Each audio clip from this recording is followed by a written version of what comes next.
Hi friends, welcome to Sheeba's recipes. ഇത് നമുക്ക് നല്ല ടേസ്റ്റ് ആയിട്ടുള്ള ഒരു ഇടിച്ചക്ക മസാല ഉണ്ടാക്കുന്നത് എങ്ങനെയാണെന്ന് നോക്കാം. ഞാൻ ഇതുപോലെ ഇടത്തരം വലിപ്പമുള്ളൊരു ഇടിച്ചക്ക എടുത്തിട്ടുണ്ട്. ഇനി ഇത് ക്ലീൻ ചെയ്തിട്ട് ചെറുതായിട്ടൊന്ന് കട്ട് ചെയ്തെടുക്കണം. അപ്പം ഞാൻ ഈ ഒരു രീതിയിൽ ചെറുതായിട്ടൊന്ന് കട്ട് ചെയ്തിട്ടുണ്ട്. അപ്പോൾ ഇത് കുക്കറിലോട്ട് ഇട്ട് കൊടുക്കാം. ഇതരിഞ്ഞു വന്നപ്പം 3 കപ്പ് നിറച്ചുണ്ട്. 250 ml കപ്പിൽ 3 കപ്പ്. ഇതിലോട്ട് 1/2 ടീസ്പൂൺ മഞ്ഞൾപ്പൊടി ഇട്ട് കൊടുക്കാം. 1/2 ടീസ്പൂൺ മുളക് പൊടി, 1/2 ടീസ്പൂൺ മല്ലിപ്പൊടി, 1/2 ടീസ്പൂൺ ഉപ്പ്, 2 ടീസ്പൂൺ വെളിച്ചെണ്ണ ഒഴിച്ചു കൊടുക്കാം. അതുപോലെ 1/2 കപ്പ് വെള്ളം ഒന്ന് ഇളക്കി കൊടുക്കാം.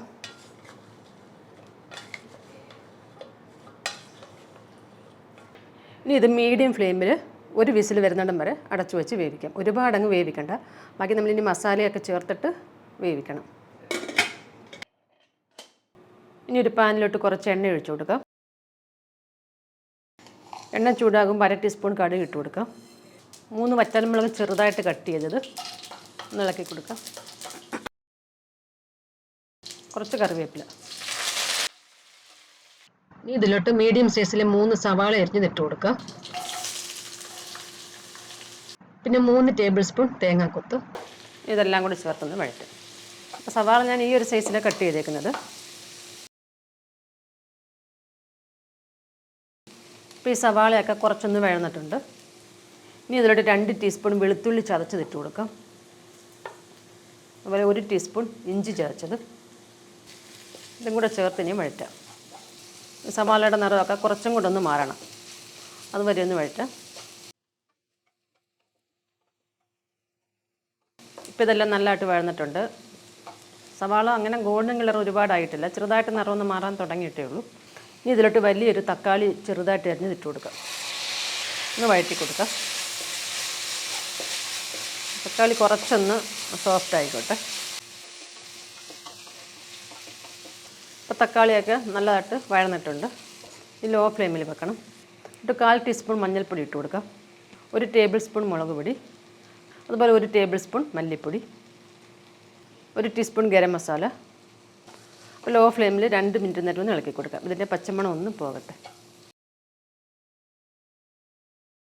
ഇതിൻ്റെ പച്ചമണമൊക്കെ പോയിട്ടുണ്ട്. ഇനി ഇതിലോട്ട് നമ്മൾ ഈ വേവിച്ച് വെച്ചേക്കുന്ന ഇടിച്ചക്ക ചേർത്ത് കൊടുക്കാം. കുറച്ച് വെള്ളമുണ്ട്, അതും കൂടെ ചേർത്ത് ഒഴിക്കാം. ഒരു 1/4 ഗ്ലാസ് വെള്ളം, അത്രയേ ഉള്ളൂ. ആവശ്യത്തിനുള്ള ഉപ്പും കൂടി ഇടാം. ഇടിച്ചക്ക വേവിക്കാൻ നേരത്ത് കുറച്ചിട്ടു, അത് പോരാ.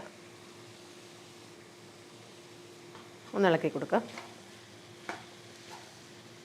ഇതിപ്പം പകുതിയും ശകലം കൂടെയൊക്കെ വെന്തിട്ടുള്ളൂ. അപ്പം പ്രത്യേകം ശ്രദ്ധിക്കണം, കുക്കറിൽ വേവിക്കുമ്പോൾ ഒരുപാട് വെന്തുടയുന്ന പോലെ വേവിക്കരുത്.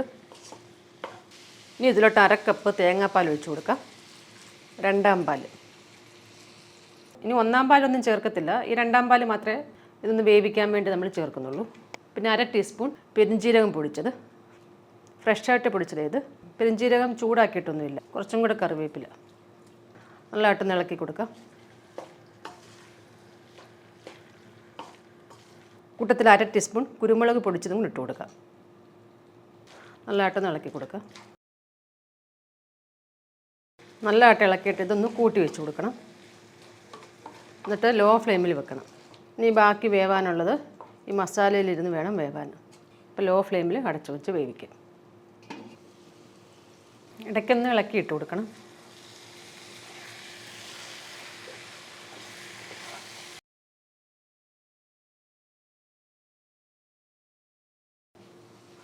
ഇതിപ്പോൾ നല്ലതായിട്ട് വെന്തിട്ടുണ്ട്. ഒരു 10-12 മിനിറ്റൊക്കെ ആയിട്ടുണ്ട്. ചക്ക വേവുന്നിടം വരെ വേവിക്കണം.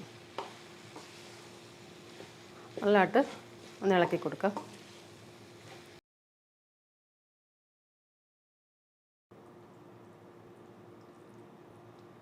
അപ്പോൾ എല്ലാവരും ഒന്ന് ട്രൈ ചെയ്ത് നോക്കണം. വീഡിയോ ഇഷ്ടമായെങ്കിൽ ലൈക്ക് ചെയ്യാനും ഷെയർ ചെയ്യാനൊന്നും മറക്കരുത്. നിങ്ങളുടെ കമൻസും ഒക്കെ അറിയിക്കണേ. Thank you.